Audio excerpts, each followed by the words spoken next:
For those who want to be distracted, there is distractions everywhere. Once there is a space between you and the mind, what the mind is doing is not even an issue.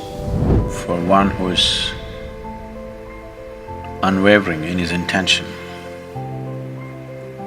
for him, liberation cannot be denied. Now, if you are continuously conscious of your mortal nature, you will become 100% alive to the spiritual dimension of who you are.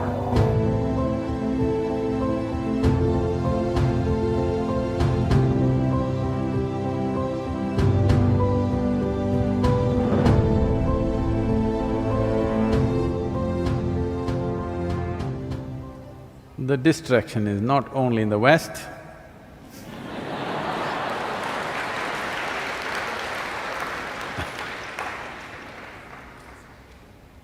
for those who want to be distracted, there is distractions everywhere, not only in the West. And not just today, even 1,000 years ago, people were still distracted, believe me. Don't think 1,000 years ago everybody was focused and fantastic, no. They were just as good as you or as bad as you. They were also hanging out in small groups. Now we're hanging out globally. So, what is that one thing I have to do to be focused or to be able to receive what is offered? Very simple. Just remind yourself, tomorrow morning, when you wake up in the morning, just check, still alive.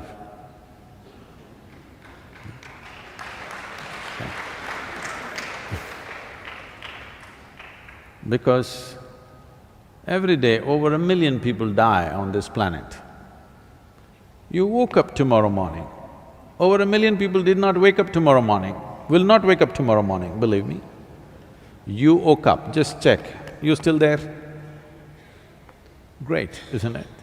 You're still alive. Can you at least smile? Oh, I'm still alive. Great.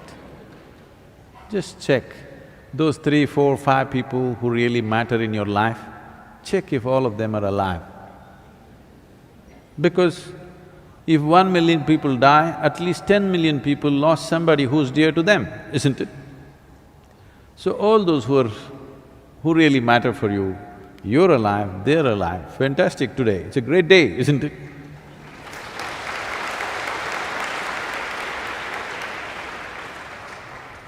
Don't take this lightly, this is not a joke. Because I'm reminding you of this because most of you think other people die.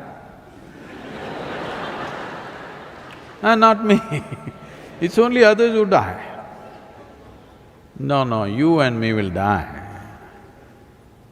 Sadhguru, I'm asking a spiritual question, you're reminding me of morbid things. No, nothing morbid about it. Death is the one common denominator among all of us, isn't it? Yes? One thing common about us, whether you're black, white, blue, yellow, whatever kind you are, man, woman or other 6 genders, whatever you may be, one common denominator among all of us is, we will die one day. Look at the universality of death. Only when you remind yourself that you are mortal, wanting to know something beyond the physicality of who you are becomes an active process. You will become receptive only when you know the body that you carry, the psychological drama that you're going through, all this is going on, but one day, poop, it'll end. Very easily it'll end, believe me. You just have to wait.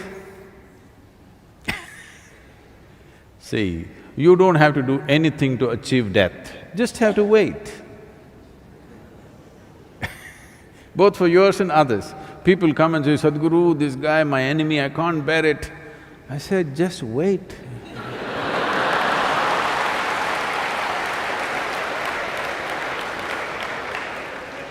You don't have to take the trouble, just wait. One way or the other you will get rid of him, either he will die or you will die.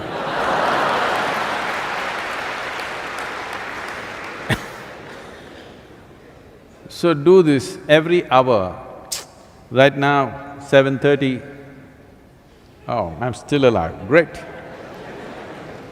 From 6:30 to 7:30, you know how many people died on the planet? But it's not me right now. Now, if you're continuously conscious of your mortal nature, you will become 100% alive to the spiritual dimension of who you are. Only because somewhere, it's not that intellectually you do not know, but experientially you're immortal, you know. Because when I look at the number of shoes you have bought,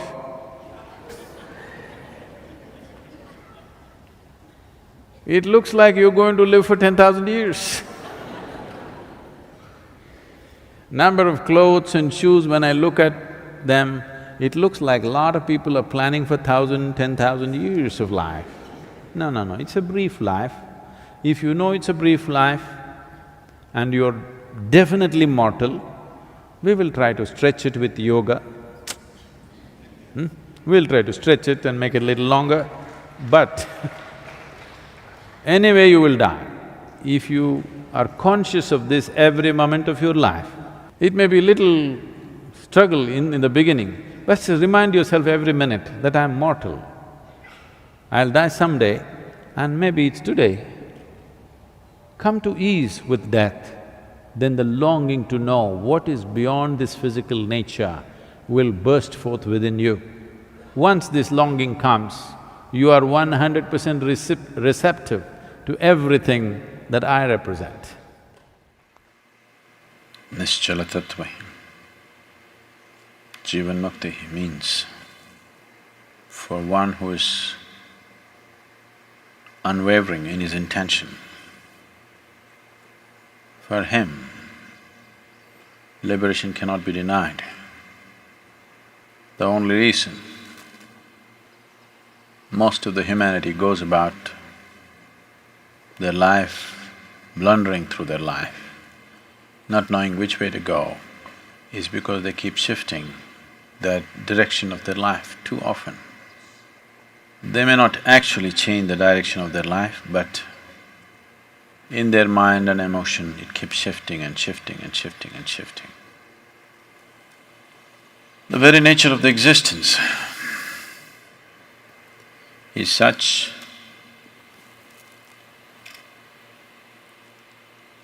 today it is also a scientific fact, but this is the experience of every yogi, that in this existence, there is energy and there's consciousness. There is no such thing as physical matter.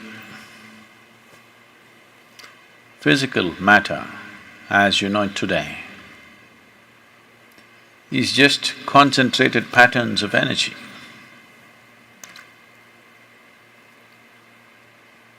Today, this is established science.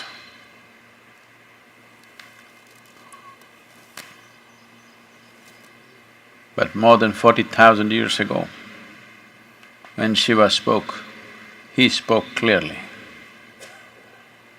His involvement was in absolute consciousness or in the energy, never in the physical matter, because he did not see it as real. And he spoke thus, very clearly, without any ambiguity about it. So these are the only two things one needs to deal with. Oh, why didn't you tell us? We wouldn't have done the Surya Namaskar today morning. You're not doing the Surya Namaskar to build muscle.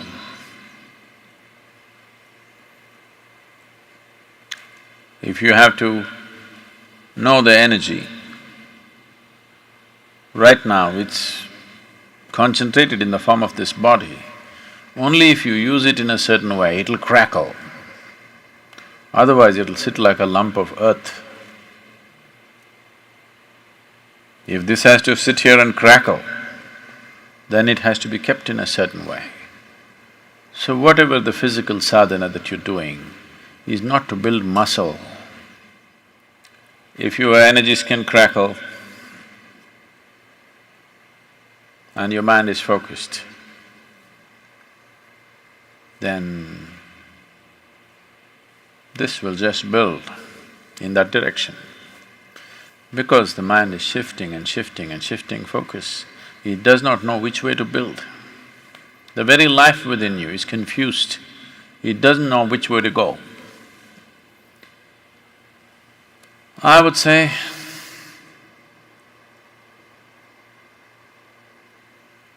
more than 95, actually I think it's 99, but so that I'm not wrong, at least 95% of the human energy is simply wasted because most human beings cannot hold anything in their focus for any substantial amount of time. Otherwise, each of them would be opening up a new window, a new door to something else. 7 billion people, if they had all had their minds and consciousness focused, everything, just everything have to yield. Nothing would be unexplored, just everything. If one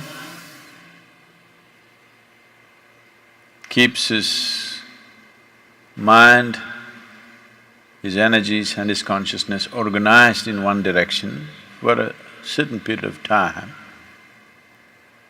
he not only realizes the nature of this life, the past 84 creations that have happened, they're also here. Everything could be explored by human consciousness. Sadhguru, I wanted to know that when we are silent, still we feel that mind chattery which always bothers us, and our thought always shifts back to past and future imaginations which will not be any of output. How to get rid of it? There's a whole lot of thought about this thoughtlessness. Thoughtlessness, no mind, these kinds of terms have been propagated all over the place, and these terms have been badly misunderstood and made into all kinds of things, and people are striving how to stop my mind. It took millions of years of evolution to get a mind of this kind of capability, isn't it? Millions of years of tremendous amount of nature's work that today you have a mind of this kind of scope. And now you want to stop it. Why is it that you want to stop it? If your mind was constantly producing absolute pleasantness for you, would you think how to stop this mind? Would you? No. It's producing a lot of unpleasantness. That's why you're thinking of how to stop the mind. This is the first thing, wherever you go in the world, this has gone so much into people's mind. If you tell them you meditate, they say, "But Sadhguru, I'm not able to stop my mind." I said, that will happen only after you stop your kidneys, liver, heart. You stop all these things, then the mind will also stop. Do you want it to stop? No. Then why do you want the mind to stop? Why do you have such a horrible prejudice against the mind? You don't mind if your heart is beating, you can meditate. You don't mind if your liver is working, you can meditate. Your kidneys are functioning, you can meditate. If your brain functions, you can't meditate, what is the problem? You seem to have something against intelligence, isn't it? This is the conspiracy of the stupid against human intelligence, that to meditate means your brain must be frozen. No. You don't have to freeze your brain. We were looking at this yesterday itself. We will initiate you into Shambhavi. It's a simple process. There are many ways to do it. This is one simple way. But it's a powerful process. If you sit here, you will see your body is here, your mind is somewhere, who you are is somewhere else. Once there is a space between you and the mind, then what the mind is not doing, what the mind is doing is not even an issue. It is like you're stuck in the traffic jam. You're struggling through the traffic. That's one experience. Suppose you're either standing on Chamundi Hill or you're floating in a hot air balloon and look down at all the traffic. Very peacefully, traffic. Why? There's a distance, isn't it? When you're in it, traffic is a different experience. From really high up there, sitting in a hot air balloon, you look down, you can't even hear the sounds. Looks wonderful, traffic, isn't it? Yes or no? Because there's a distance. So once there's a distance between you and your mind's activity, mind is not a problem. Mind is a miracle, it is not a problem. And anyway, if thoughts are going continuously, if you're having a mental diarrhea, obviously you ate some bad food, isn't it? Yes. If you're having a physical diarrhea, you ate some bad food, isn't it? If you're having a mental diarrhea, you are obviously consumed something wrong. What this wrong thing could be is, the moment you identify yourself with something that you're not, then you're finished. Your mind is a continuous runs. There is no other way. Do what you want, try as hard as you want, it is not going to stop. If you do not identify yourself with anything that you are not, you know how to be with everything, you know how to use everything, but you're not identified with it, then you will see if you sit here, simply mind will be like this. If you want to use it, you can use it, otherwise it'll be like this. Right now your hands are like this, or you're holding it tied up because it'll go all over, is it? No. You can keep it like this. You can keep it like this, you can keep it like this. When you want to use it, you can use it. So it's a useful instrument. Suppose your hands become like this. Some people have become like this. Yes or no? If it becomes like this, you will become ridiculous, isn't it? If it happens to your mind, also you're equally ridiculous. It is just that you are living in the comfort that nobody else can see it. But people can see it. They watch you closely enough, they can see it, isn't it? And whether they can see it or not, that's not the point. The point is, the most important faculty of your life is out of control. Doesn't matter whether they can see it or not, that's not the issue. The issue is, the most important faculty in your life is out of control, doing its own rubbish all the time, not doing what you want it to do. So, if you have to be freed from this ailment, you should stop eating bad food. Wrong food or bad food means you are identifying yourself with things that you're not. If you sit here, if you're not identified with this and with this, then you will see everything is just fine. Then your mind will do what you want it to do. Otherwise, it'll simply hang there, and that's how it should be. Mind should not be telling its own stories all the time. It should tell the story that you want it to tell, isn't it?